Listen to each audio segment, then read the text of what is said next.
Nos acompañan en la mesa de la revista Ada Muñoz, directora del proyecto de Fideicomiso San José de San Ramón, y Daniel Ulate, diputado de Liberación Nacional por la provincia de Alajuela. También tendremos al exdiputado Javier Cambronero vía telefónica. Gracias por acompañarnos a los dos, a los tres, en el caso de don Javier por teléfono. Doña Ada, buenos días, gracias por acompañarnos. Hablemos un poquito del estado, justamente lo que decía un poco en la nota de este proyecto, bueno, tan largamente esperado y que parece, según lo que se dice, que podría empezar ya a finales de este año. Buenos días. Sí, efectivamente.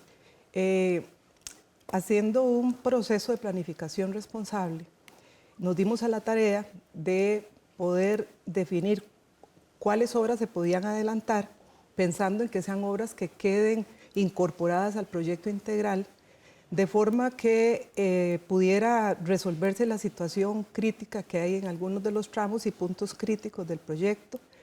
Es así como se definieron 17 obras, las cuales están en procesos de estudios y anteproyectos para preparar toda la información técnica necesaria para poder contratar el diseño y la construcción de esas obras. Ya tenemos adelantadas varios estudios y anteproyectos, como lo decían ahora en el anuncio. Vamos a iniciar con una primera contratación, que son 5 obras que son fundamentales, que es la ampliación del puente del río Ciruelas. Ese puente va a pasar de 1 carril por sentido a 3 carriles por sentido, igual que el puente del Coyol. El de Alajuela es el que está antes de Manolos y el Coyol es el que está despuesito del aeropuerto. Ese también pasaría a 3 carriles por sentido. Sin duda alguna eso va a resolver mucho los tapones de botella que hay en el recorrido de este trayecto San José-San Ramón. También el puente del Río Segundo, que pasaría de 2 carriles por sentido a 4 carriles por sentido. Ese es el puente que está antes del peaje de Río Segundo. Y hay un conector que se le denomina conector Castela, que está ahí en la zona de Castela, que conecta la ruta 1 con la ruta 106.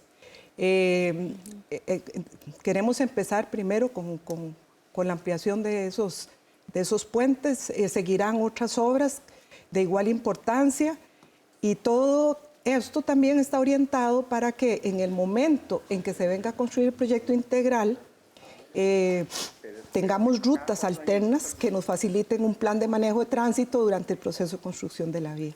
¿Cuánto tiempo podría llevarse estos 5 proyectos de inicio? Nosotros, perdón, que estoy ronca, pretendemos desarrollar todo el plan de OIS, le llamamos Plan de Obras Impostergables. El plan de OIS pretendemos desarrollarlo del 2019 al 2022, más o menos, para sacar las 17 obras. Vamos a empezar con este primer paquete. La publicación del primer cartel de licitación para contratar el diseño y la construcción estaría saliendo a mediados de este mes de septiembre que viene. Nosotros esperamos que este proceso licitatorio sea muy ágil, que no tengamos objeciones y apelaciones, aunque eso puede sonar como un sueño, pero la verdad es que la estructuración que se hizo del proceso de licitación para contratar estas obras fue un proceso estratégicamente definido. ¿Qué fue lo que hicimos? Hacer un primer proceso de precalificación. Entonces invitamos a las empresas interesadas en participar en el diseño y la construcción de las OIS. En este proceso de precalificación lo que se hizo fue la evaluación de la capacidad técnica, de la capacidad financiera y también del cumplimiento de aspectos legales de los oferentes. Se presentaron 6 ofertas, de las cuales son 6 consorcios de empresas, que son alrededor de 13 empresas consorciadas, de las cuales de estas 6 ofertas, 5 cumplieron los requisitos y pasaron a la segunda fase o etapa, que es la que ya viene. Daniel Ulate, diputado de Liberación Nacional y por la provincia de Alajuela, un proyecto largamente esperado. Usted pues ha hecho sus observaciones sobre este proyecto, sobre la necesidad de esta ampliación de la ruta y pues parece que ya se encamina a ser una realidad. Buenos días. Sí, muy buenos días, doña Ada, a don Javier Cambronero, que también está acá acompañándonos vía telefónica, a todos los televidentes y a ustedes, por supuesto, muchas gracias por la invitación. Yo quisiera señalar algo importante, ahora que escuchábamos al señor Gallardo en la nota que ustedes nos acaban de transmitir, y es que después de que se finiquita el tema de la concesión, y eso lo comentábamos ahorita, no se puede llover sobre mojado, sobre algo que ya simplemente se dejó de lado. Y nosotros en la administración pasada, con el expresidente Luis Guillermo Solís, al firmar esta nueva ley del fideicomiso como tal, nos preocupó mucho desde aquel momento donde el Señor se hizo presente, recuerdo en la iglesia de San Ramón, a hacer su manifestación con bombos y platillos de que íbamos a tener esta carretera realizada, concluida más bien en su administración. Creo que se perdió todos esos 4 años de la administración pasada y nosotros, bueno, desde que entramos a la Asamblea Legislativa, desde el minuto 1, fuimos enfáticos en que no íbamos a permitir más que se burlaran de nosotros los vecinos de Occidente. Somos alrededor de 171,000 personas que transitamos todos los días por esta ruta y para nosotros esto es primordial, la principal arteria de nuestro país. Yo creo que, si bien es cierto, hay un equipo de profesionales sumamente capacitados, con una cabeza al mando de doña Ada Muñoz, con vasta experiencia. Aparte de eso, quiero mencionar la buena gestión, la labor que ha hecho el señor ministro de Obras Públicas, don Rodolfo Méndez, en la coordinación. Yo creo que en la medida que nosotros estemos en esa buena comunicación, un proyecto como estos va a caminar.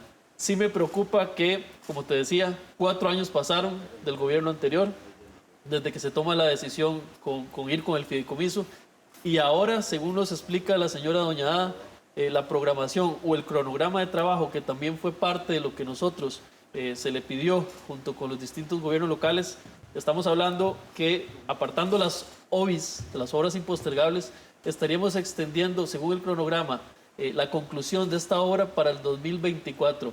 O sea, los costarricenses tienen que saber que ya esperamos 4 años y ahora 6 años más. Eso sí me preocupa muchísimo. Y bueno, nosotros, parte de la labor que hacemos como control político y la labor también a lo interno de la Asamblea Legislativa es poder colaborar hasta donde esté en nuestras manos con temas de presupuesto y demás. Bien, justamente con este tema del tiempo que nos hablaba don Daniel Ulate, también tenemos vía telefónica a Javier Cambronero, exdiputado del Partido Acción Ciudadana, y que nos puede hablar un poco sobre la agilidad o la poca agilidad que ha tenido esta construcción de la carretera, donde ex jerarcas decían que, bueno, que ya podría haber estado listo desde hace 3 años y demás. Muy buenos días, don Javier. Tal vez para que usted también nos comente un poco sobre el tema de la construcción de la carretera. Muy buenos días a la estimable audiencia de Radio Nacional y a los compañeros ahí en la mesa principal, doña Daniel, y a ustedes, amigas y amigos de Radio Nacional y Canal 13. En realidad hay que tomar en consideración que la ley 9292 plantea una gran diferencia con respecto a lo que es hacer obra pública en Costa Rica, toda vez que este proyecto había quedado definido por los diputados del periodo 2010-2014 y a nosotros solamente nos correspondió votarlo en su momento, con lo cual el liderazgo de los diputados de la provincia de Alajuela fue absoluto para que esto fuera una realidad. La ley como tal establece la modalidad de contratación bajo fideicomiso, donde siempre el foro de Occidente y los demás foros de los cantones, en la parte occidental de la provincia de Alajuela, clamaron para que no fuera por concesión en vista de los vicios de corrupción con el cual estaba impregnada la carretera Ruta 27 Global Vía y lo que ocurría en esa Ruta 27 San José de Caldera como tal. Sin embargo, en la ley 92, los artículos 11 y 12 prácticamente que le dan la misma potestad a la Contraloría General de la República en los procesos de contratación. O sea, lo que se buscaba como un mecanismo muchísimo más fluido para hacer obra en Costa Rica, de los mismos controles de fiscalización para que fueran y vinieran los contratos que se requerían a la Contraloría General de la República. Esto ha generado un atraso importante en el desarrollo de la obra. Muy diferente de lo que se plantea hoy en día en el fideicomiso por el Banco de Costa Rica, CONAD y el MOB, a lo que planteaba OAS en aquel momento, donde era prácticamente una carretera igual, con algunos accesos mucho más fluidos. Pues bien, el fin de semana pasado en Occidente tuvimos la participación del órgano fiscalizador, y eso es muy importante. Es el segundo elemento de una ley innovadora. Por primera vez en Costa Rica, participación a los ciudadanos y a las ciudadanas para que puedan establecer un mecanismo transparente de rendición de cuentas en aras de ver qué es lo que ha venido haciendo la administración cómo se ha concretado el término de referencia de contrato entre el MOP Conali y el Banco de Costa Rica como fiduciario como tal, y las observaciones que ha venido planteando la Contraloría, ahora que el último paso fue la entrega de los peajes de esta ruta 1 para que los administre el fideicomiso como tal, y de allí el costo que se ha anunciado para los peajes respectivos. Pero es muy diferente al proyecto inicial de hace algunos años, donde era prácticamente una vía que quedaba igual y unos peajes que eran más altos a $7. Don Javier, decía Daniel Ulate que bueno, se ha tardado por lo menos 4 años en todo este proceso, se tardarán unos más para ya que se concluyan las obras. Usted hablaba justamente de que es una figura nueva, que es novedosa, pues podríamos hablar entonces que esto ha generado tal vez en parte la tardanza en que esto se vaya concretando, debido a que es una nueva experiencia y que se ha aprendido sobre cómo funciona este tema del fideicomiso. Claro, porque recordemos que en una primera instancia hubo varios bancos interesados. Poco a poco van decayendo su interés algunos bancos como el Banco Nacional y al final queda el Banco de Costa Rica como tal.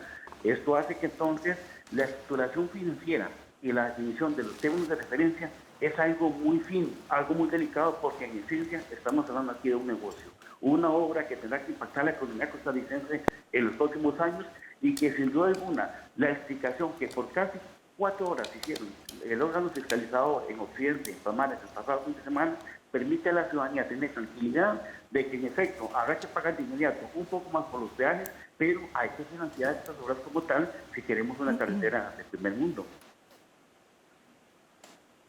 Bien, doña Ada Muñoz, hablaban ellos un poco de la tardanza, de la extensión del cronograma, ¿verdad? Que usted nos decía, se extendería esta primera parte hasta el 2022. Tal vez un poco más detallado, ¿verdad? ¿Cómo se va a ejecutar? ¿Cuáles van a ser las primeras intervenciones? También se hablaba de lo que es los pasos a desnivel, para cuándo estarán estos listos y cuándo podríamos ya tener la carretera completamente lista. Bueno, al respecto es importante señalar que este es el primer fideicomiso carretero. Si bien es cierto, hay fideicomisos de infraestructura de obra pública que ha venido manejando el Banco de Costa Rica de muy buena forma, ¿verdad? Como el de la Universidad de Costa Rica, fideicomisos con el ICE, de la Asamblea Legislativa. Hay una serie de fideicomisos que han venido desarrollándose en forma exitosa. El fideicomiso de una carretera viene a configurar una forma muy diferente. Entonces, nosotros nos hemos venido dando la tarea. El primer punto que nosotros hicimos fue hacer la planificación del proyecto. Y lo importante es que esta planificación debe cumplir con los aspectos que están ya establecidos en la ley y en el contrato de fideicomiso, pero fundamentalmente teníamos que tomar en cuenta las buenas prácticas. Ustedes han visto que en este país, por varios años, se han venido desarrollando proyectos sin que se cumpla con una adecuada planificación. ¿Cuál es el resultado? Demoras y costos excesivos. Entonces nosotros nos dimos la tarea de hacer una planificación responsable y además otro aspecto importante que hay que considerar aquí es que esto es un project finance, es un proyecto con financiamiento. Todas las inversiones que se vayan a desarrollar en este proyecto van a provenir de un crédito que el mismo fideicomiso tiene que gestionar. Ningún banco va a venir a aportar de 500 a 600 millones de dólares sin que se demuestre que están los estudios de factibilidad.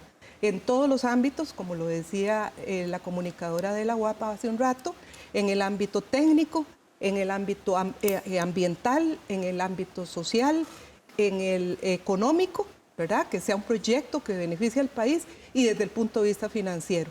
¿Qué significa desde el punto de vista financiero? Que hay que hacer una serie de estudios a efecto de determinar si los ingresos potenciales que se van a tener en este proyecto a lo largo de todo el periodo de operación son suficientes para asegurar el servicio de la deuda. Todos esos análisis los hemos venido haciendo. La gente habla de un atraso y yo más bien me siento orgullosa y complacida de la evolución y del el avance que tenemos hasta este momento, toda vez que el primer presupuesto de este fideicomiso se aprobó a finales del año 2018, a finales del año pasado. ¿Qué pretendía? O sea, es imposible pretender más bien hacer actividades, cumplir con un plan sin financiamiento. Las autoridades actuales, el ministro de Obras Públicas, como lo mencionaba bien el diputado ahora, fue la primera persona que entendió el concepto de este fideicomiso. Porque la gente visualiza el fideicomiso como del Banco de Costa Rica. El Banco de Costa Rica es un administrador, un gestor del fideicomiso. El proyecto de la carretera sigue siendo de los fideicomitentes MOP Conavi y los beneficiarios finales van a ser los usuarios. Entonces el MOP Conavi, entendiendo el ministro ese concepto, es una carretera nuestra, sigue siendo nuestra, sigue siendo competencia del MOP. Entonces el ministro entendió que la única forma de que este proyecto arrancara era haciendo aportes de financiamiento. El financiamiento del que se dispone hoy en día, tanto para cubrir el gasto administrativo, operativo, como para las OBIs, que estamos hablando del orden de 100 millones de dólares en total, ha venido siendo aportado por el Ministerio. ¿Es el costo total de la obra? El costo total del programa de las 17 OBIs se estima alrededor de 120 millones de dólares, de los cuales un aporte va a ser con recursos del CONAVI y 50 millones de dólares que se están gestionando con el Banco Interamericano de Desarrollo. Usted dice que no se incurriría en gastos excesivos. Tal vez si nos explica esa parte, ¿por qué no se va a incurrir en gastos excesivos con este programa, con esta forma de fideicomiso? Porque si uno establece bien los elementos técnicos del proyecto y se establece un buen anteproyecto, un buen análisis, un buen estudio técnico, ¿cuál es el resultado? Estos estudios, estos insumos son los que van a venir a determinar cuál es el proyecto que finalmente se va a establecer. ¿Qué pasa? Y todo el mundo decía, ¿y dónde están los diseños que se hicieron en la concesión? ¿Qué pasa si nosotros hubiésemos tomado esos diseños tal y cual y los hubiéramos utilizado para ir a negociar con los bancos el crédito? Nadie nos hubiera hecho caso. Y lo vivimos. Cuando nosotros presentamos este plan de cómo se iba a abordar los estudios de factibilidad, cuando definimos los conceptos que se pretendían desarrollar con los estudios de factibilidad, en reuniones que hemos tenido para precisamente analizar cuál es la bancabilidad de este proyecto, y cuando digo bancabilidad es a nivel internacional, ¿verdad? Estamos hablando de 500, 600 millones de dólares. El Banco Interamericano de Desarrollo y el Banco Centroamericano nos dijeron, ahora sí, nosotros estamos interesados en ver la posibilidad de financiar el fideicomiso. Bajo el concepto anterior de que se iban a utilizar los mismos estudios y diseños, no hubiera sido posible para nosotros ni siquiera pretender asomarnos en ese proceso. Además, hay una cosa importante, esos estudios y esos anteproyectos, diseños, son del 2006. A la fecha han habido variaciones en las normas técnicas. Nosotros no podemos, estaríamos incumpliendo la ley. Entonces hay que hacer una actualización, que es precisamente el proceso que vamos a iniciar ahora. Los estudios de factibilidad es una actualización de toda la información que está disponible. No se va a desperdiciar. Es más, el tener ese insumo es valiosísimo porque los estudios de factibilidad podrían estar tardando 1 año y medio. En este caso estamos pensando de 9 meses. ¿Por qué? Porque ya tenemos ese insumo y entonces se va a utilizar como referencia para la actualización que se va a hacer. Muchas gracias. Sí, yo quisiera que la ciudadanía se dé cuenta efectivamente de por qué un proyecto como estos ha tardado tanto, y me llama mucho la atención ahora precisamente que la señora doña Ada hace referencia al monto que pueden costar estas obras impostergables, de reiteradas ocasiones entre 100 millones, 115 millones de dólares. Si bien es cierto, y esto es algo que nosotros nos tenemos que preguntar, ¿cómo saben efectivamente que esas 17 obras van a costar ese monto? Bueno, porque se están apoyando en lo que se hizo de la concesión. Eso es como la base por lo cual ustedes, los señores y señoras del equipo de trabajo del fideicomiso, se dan cuenta de que puede que ande un aproximado.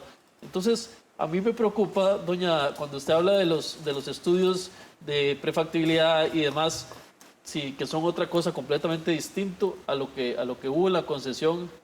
Entonces, ¿quién es el que hace esos estudios de factibilidad? Porque si bien es cierto, dentro del cronograma de trabajo que está establecido, que es el cronograma que ustedes manejan, ustedes hablan de que tienen que pagar o que tienen que abrir el proceso para que empiecen a hacer los estudios. O sea, ahí es donde yo me pregunto, ¿qué hace el fideicomiso como tal?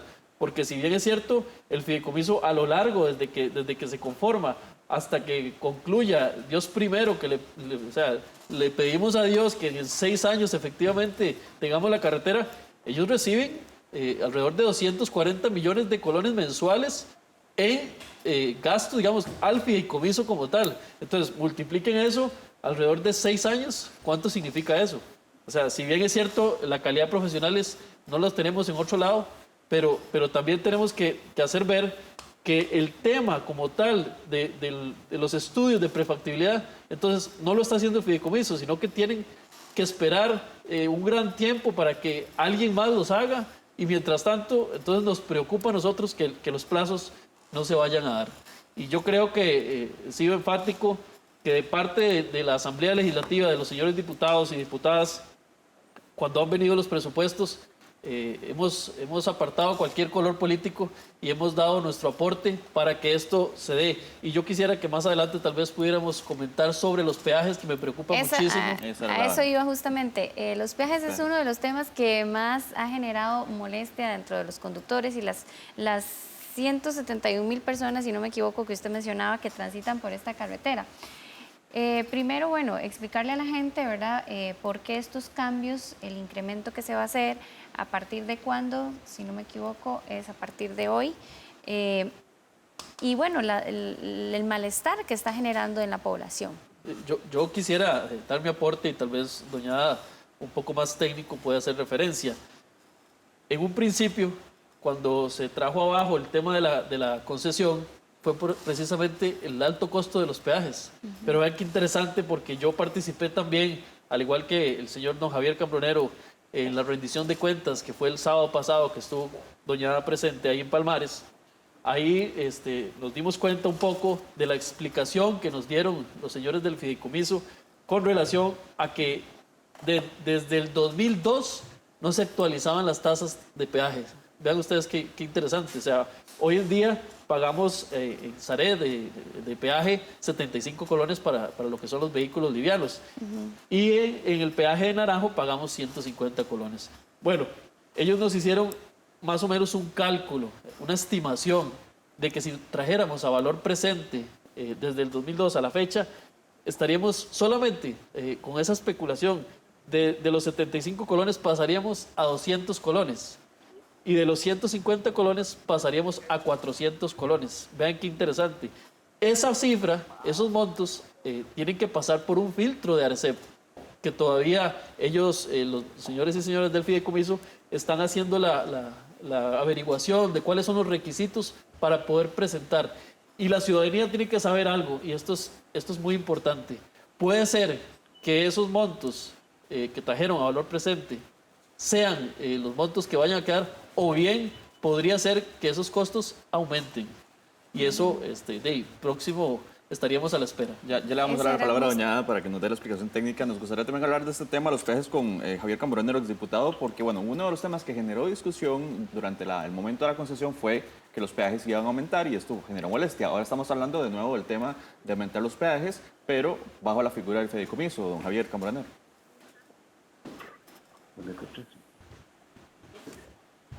Adelante, don Javier. Sí, bueno. Bien, ya le daremos la palabra a don Javier Cambronero. Tenemos algunos problemas de comunicación.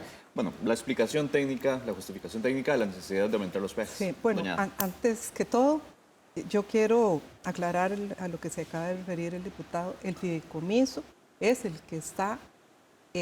que elaboró los términos de referencia para la contratación de los estudios de factibilidad. Vamos a ser los responsables de supervisar el desarrollo de estos estudios. ¿Por qué? Porque tenemos que garantizarnos el cumplimiento de cada uno de los aspectos que definimos en los términos de referencia para que los resultados de estos estudios de factibilidad vengan a ser los documentos o la información que efectivamente se necesita para el diseño y la estructuración financiera del proyecto.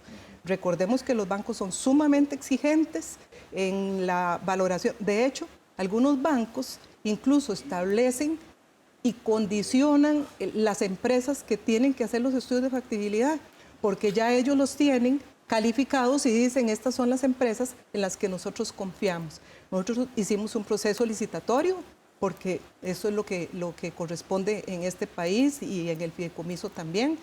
Esperamos empezar los estudios de factibilidad ya. Vamos entonces a ya emprender un proceso de supervisión y de control para garantizarnos que estos documentos no solo cumplan con los alcances, sino también en el plazo establecido.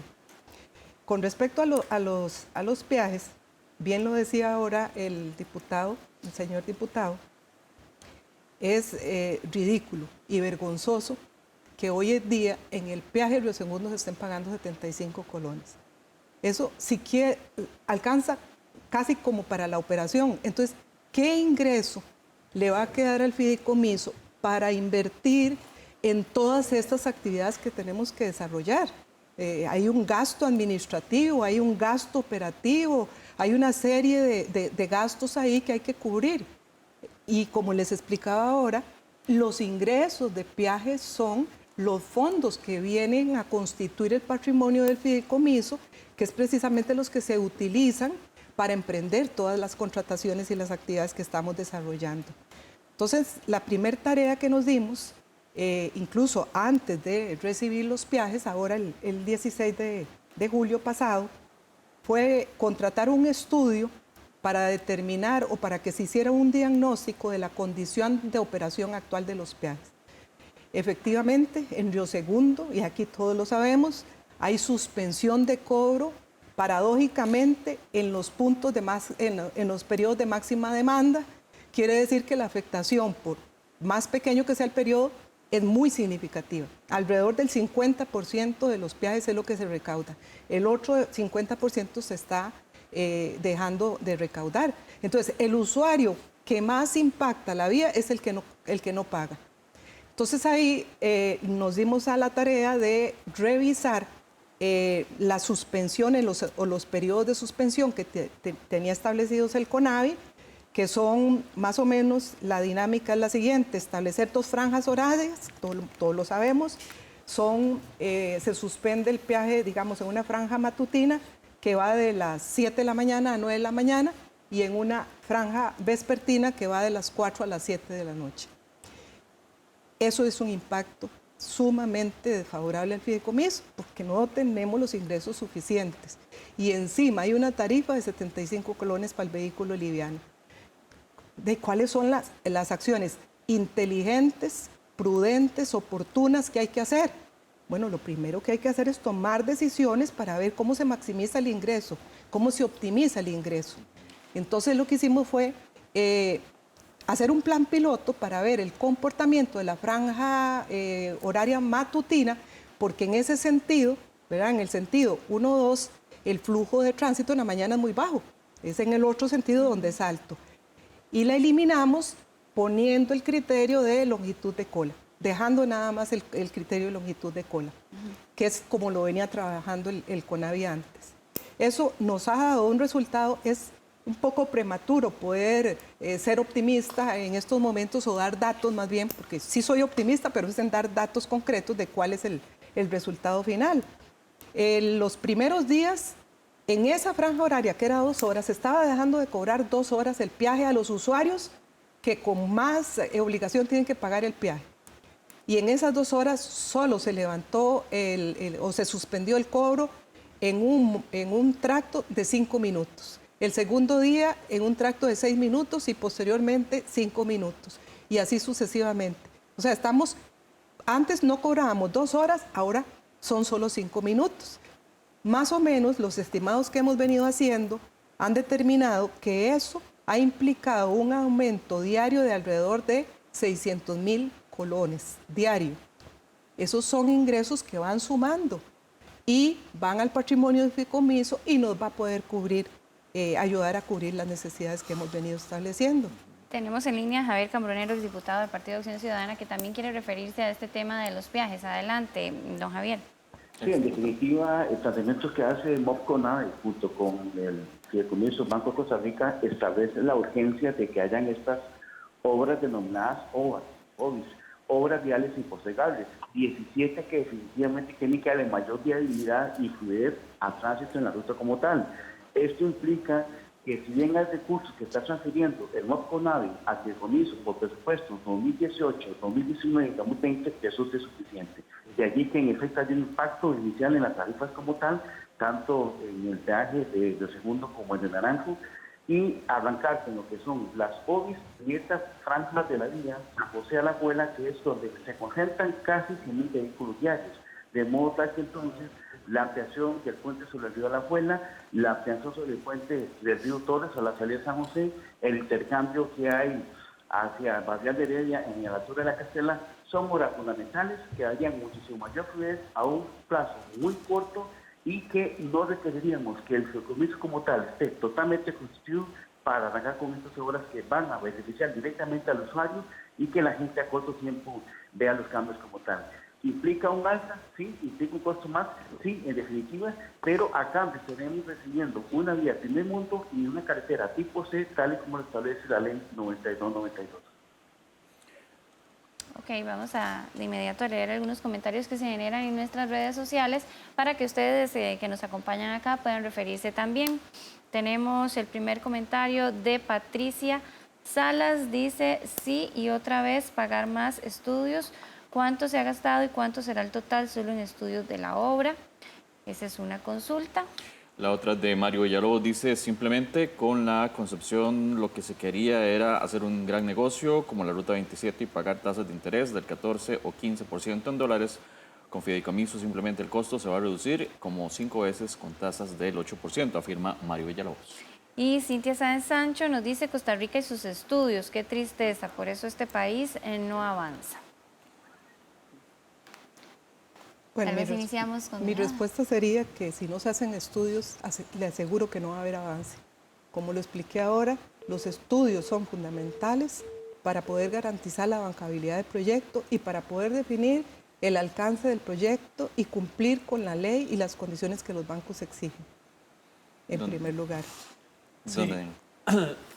Bueno, ahorita están tocando un tema de peaje que definitivamente los que pasamos por ahí, los que sufrimos eso, yo creo que si bien es cierto, hay que tomar medidas, a mí me preocupa, porque esto fue una de las consultas que yo les hice a los señores y señoras del fideicomiso, existe también otro cronograma, aparte del de las obras impostergables, un cronograma de cómo va a ser esa intervención en temas de peajes.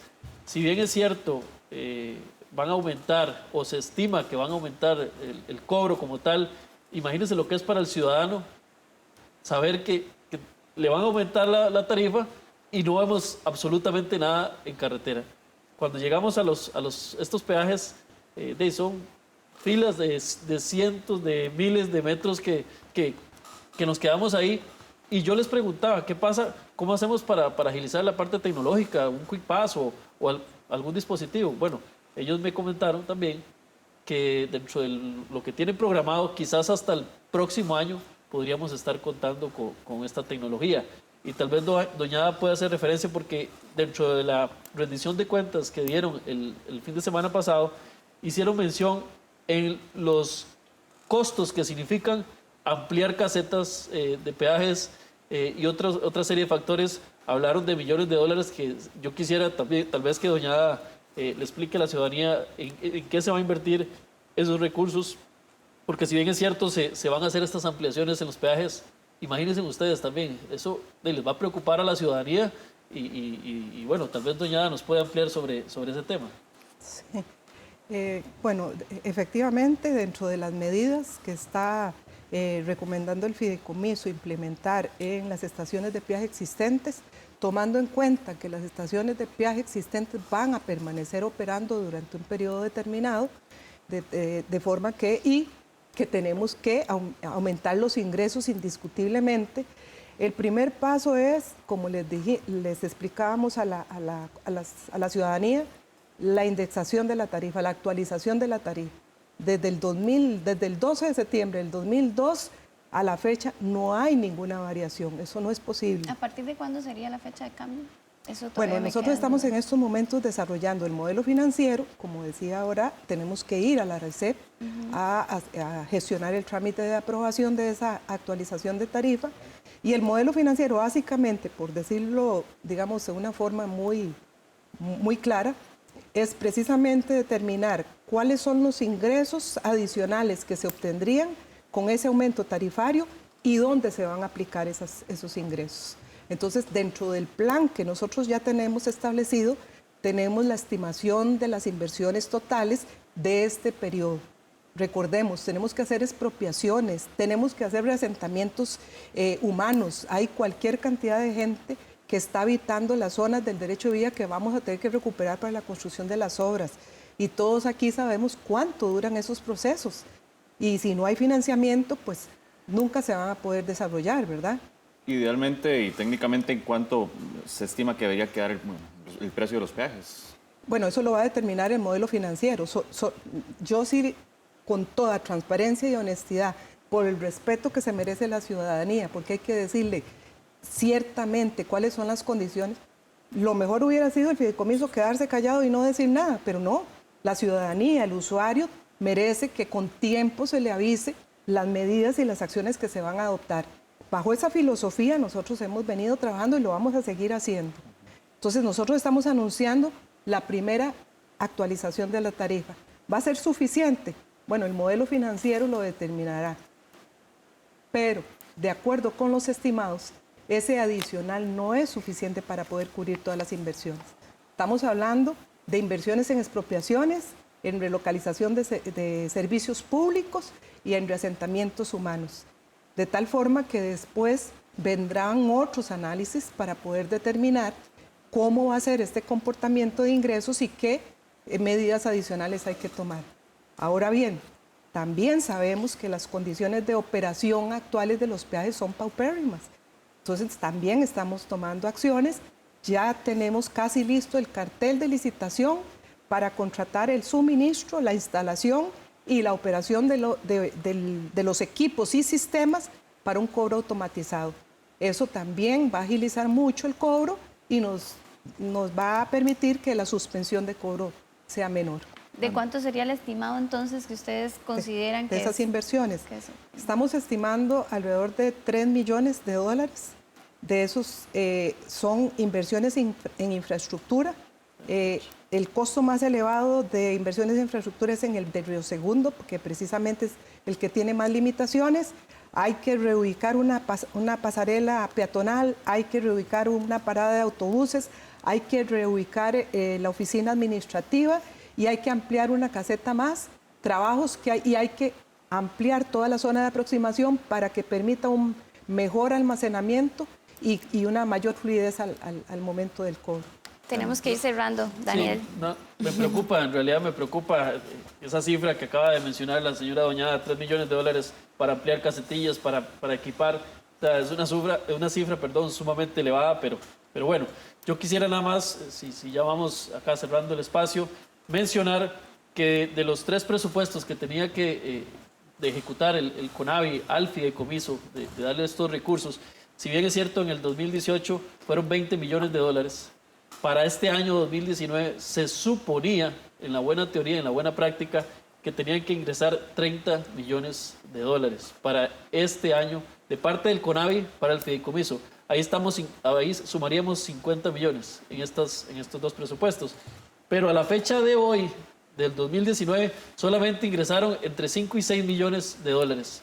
Para que nada más lo tengamos presente, porque esa fue una de las preocupaciones que externé el día que expusieron los señores y señoras del fideicomiso. Entonces, ese faltante de recursos es donde nosotros tenemos que tener ese control político y ser garantes de que esos recursos lleguen al fideicomiso como tal de parte del CONAVI. Ese es nuestro compromiso como legisladores.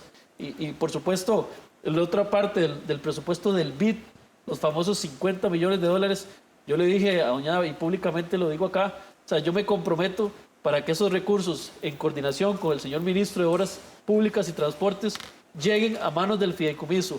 Porque si bien es cierto, estos recursos del BID y los recursos del CONAVI no le llegan a manos del fideicomiso, nada más podríamos estar hablando de que se iniciaron 5 obras impostergables este año y pare de contar. Y las cosas hay que decirlas, como dijo doña, con transparencia, y eso es parte de nuestra labor que vamos a llevar de aquí hasta que tengan los recursos en sus manos. Nada más para que no se preocupe por las inversiones de los $3 millones. Estos son inversiones que quedan también formando parte integral del proyecto, no se van a invertir. Las ampliaciones que vamos a hacer van a ser aprovechadas para el proyecto. Los equipos, los sistemas también van a ser utilizados para el proyecto. Es adelantar trabajo, eso es lo importante. Muchísimas gracias a Ada Muñoz, directora del Fideicomiso San José de San Ramón, a Daniel Ulate, diputado por la provincia de Alajuela, y también al exdiputado Javier Cambronero. Vamos a un corte y regresamos con más de la revista.